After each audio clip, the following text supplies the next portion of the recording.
You might be wondering why this Scottish person is so fond of Texas. Well, I really am, and I'm going to talk to you about that in today's episode. That's coming right up after this. Hello everyone, how are you doing? Welcome to today's episode. My name is Shaun and I'm a YouTuber from Edinburgh in Scotland, and I'm talking about my connection, my deep connection with the United States of America. I went to the United States 2 years ago with the US Embassy to London on an Exploring American Values tour, and ever since then I've been fascinated with the deep connections I have found between Scotland and the United States of America in different parts. One of the places I visited on that trip was Texas. We stayed in Dallas and we also went to Fort Worth and had a great time in Texas.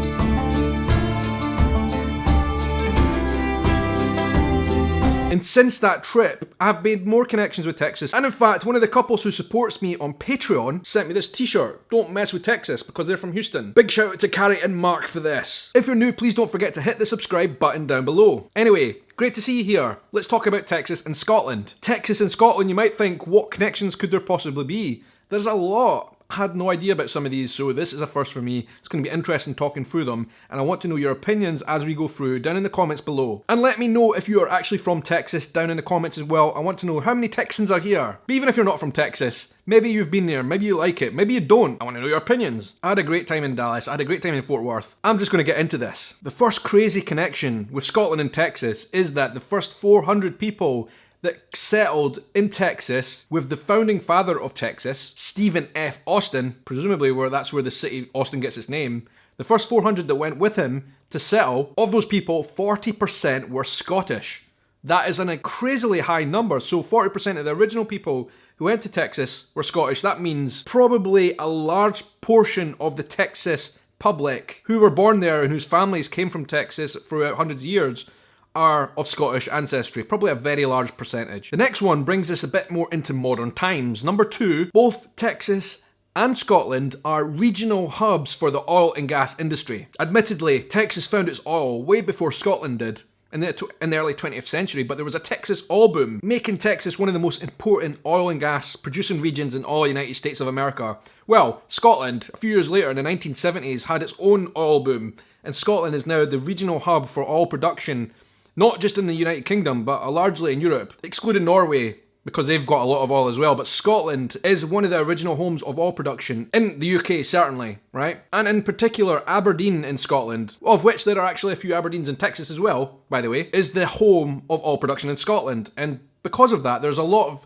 kind of trading of people, of knowledge, of equipment, of companies between Aberdeen and Texas, Houston in particular, which I find fascinating. There's very deep business ties, therefore, with Scotland and Texas in the modern day. And number 3, and to continue on the modern theme, Houston is obviously one of the homes of space travel. Houston, Texas, NASA and all that. Houston, we have a problem. Well, did you know this? There isn't actually a space industry in the United Kingdom as of yet. However, they are planning to make Scotland the regional home for space travel in the future, because we have got really dark skies and a place where not many planes pass in the very, very far north of Scotland. They're actually thinking of making that the home of space tourism travel. Very early stages in the planning, but a number of sites have been drawn up, and I think it's something that will actually happen. So Scotland and Texas will have a space connection as well as an oil and gas connection. Number 4, Sam Houston. I don't know much about these type of wars, but apparently Texas was actually Mexican at some point, and there was a war over that piece of land. At the Battle of San Jacinto, not sure which year, that's when he won and made Texas essentially a republic. The Republic of Texas, part of the United States eventually. I'm not sure exactly of the history, but nonetheless, Sam Houston, of Houston the city fame, I would imagine, was Scottish, or of Scottish very close ancestry, which, there you go, another really important American figure in history who was from Scotland. And get this, there's obviously the Houston in Texas, which presumably was named after him, I don't know that for sure, but his family hailed from Houston in Renfrewshire, and that's where it got its name. The original Houston is in Scotland. His family were from there. And I've just been reading, and apparently that is why he gave the name of Houston to the city in Texas, and he actually became the president of the Republic of Texas. Fascinating that that used to be an independent state, was once Mexican, and then became part of the United States. I believe there might actually be a whole political debate about that, right? And I dare say a lot of you will inform me about this, but I want to know more about that down in the comments down below, please. Texas, once independent, was once Mexican, was then once independent on its own right, and then part of the United States of America. Another thing about Texas, this is fascinating. I've never been to Houston, but I need to go for very many reasons nonetheless. Firstly, because my friends Carrie and Mark live there, right? But apparently Houston has a very high concentration of annual Scottish-related festivals every year. It has Highland Games, the Houston Highland Games. I find that fascinating. It also has a Heather and Thistle Society Association event as well. This is bizarre. Like, this is so far away from Scotland, right? The other side of the world, essentially, and there they are celebrating Scottish culture. I find that amazing. What a big connection that is. And a local school in Texas even won a bagpiping championship in Scotland, in Glasgow, not that long ago. Number 6, I don't know anything about the Battle of Alamo, right? But it was apparently quite a big deal for American history. I need to learn about these things. There's a lot of things in American history I don't know much about. And we'll get there, right? But there were 30 Scots, including a piper called John MacGregor.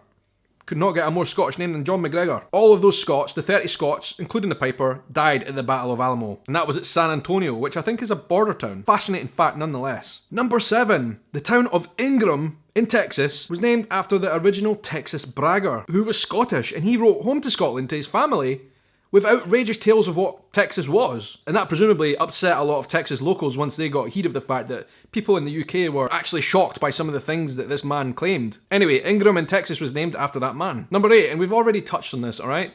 But there are 254 counties in Texas, and out of that number, there are over 100 of them that have Scottish names. This includes Anderson, Andrews, Armstrong, Brewster, McClellan, McCulloch, Walker, Wilson, and Young. That is absolutely bizarre. 9, I don't know if you know about Angus beef, right? Angus beef are a very good breed of cattle for eating, right? A lot of people make fun of Scottish food, right? We do have bad cooking, I would say, but our produce is very good, and I think Angus beef is actually a very good example of that. Angus beef is excellent, right? It's exported around the world, but the first Angus beef to be exported ever were exported to Texas. Probably not surprisingly, because you guys love a barbecue, you love meat, and you know what to do with it, right? So we sent you the cows, you made it good on a barbecue. Sounds like a very good trade-off there. And I can't wait, because I've been there before to a barbecue in Texas. I cannot wait to come back for some good Texas meat once again in the future. Hopefully that will happen sooner rather than later. Crisp, pulled pork, side beef, straight ahead. Look at this. Wow, I'm so... That's proper. This is amazing. There you go. Beans. Macaroni.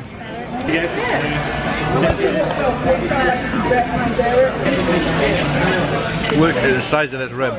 It is amazing, amazing, amazing. I've now moved on to a pork rib, and look at that. You got the meat sweats. Look at that. I have as well.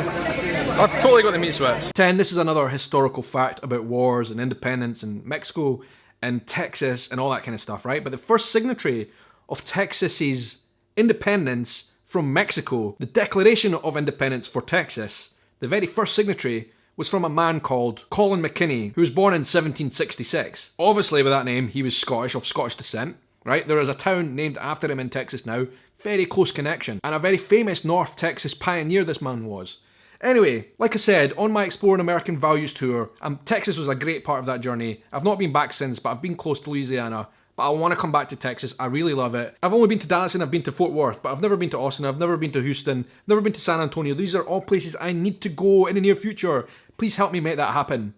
Join my Patreon page, then you can. We will make this happen. I'm coming back to Texas, I have to. And also guys, make sure you're following me across social media. I'm very active on Instagram and Twitter and on Facebook as well. The links to all my pages for social media are down below, and I'd love to see you there and chat to you as well about all things Texas and Scotland and anything else you want to talk about. So, that's it. Thanks for being here. It's great to speak to you as always. Until the next episode, have a good night, morning, evening, afternoon, or whatever time of day it is wherever you are in the world. Take care.